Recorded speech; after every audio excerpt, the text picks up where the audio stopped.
¿Por qué criar vacunos de la raza Simmental?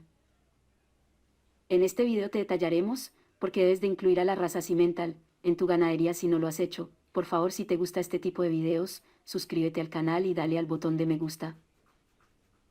La longevidad y resistencia de los vacunos Simmental reduce la tasa de reemplazos en los hatos. Cuanto más tiempo sea capaz una vaca de ser productiva, el productor ganadero se beneficia, pues será menor la cantidad de vacas que tendrá que adquirir para sustituir a las vacas descartadas.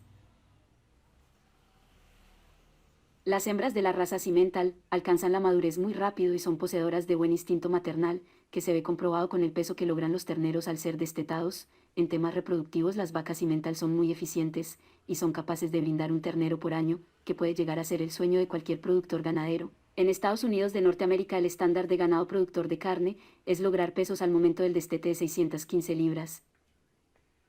La carne que producen los ejemplares de la raza Simmental se caracteriza por ser carne roja magra.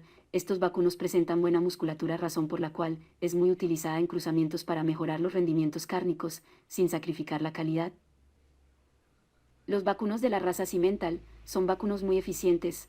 En climas tropicales han demostrado buenos rendimientos, con proporciones limitadas de forrajes. La conversión de alimentos en carne es óptima, pues lo hacen en menos tiempo comparado con otras razas vacunas. Por ser vacunos muy eficientes, tendrán buenos desempeños en manejos deficientes. Por tal motivo, si les proporciona un buen manejo, los rendimientos serán magníficos.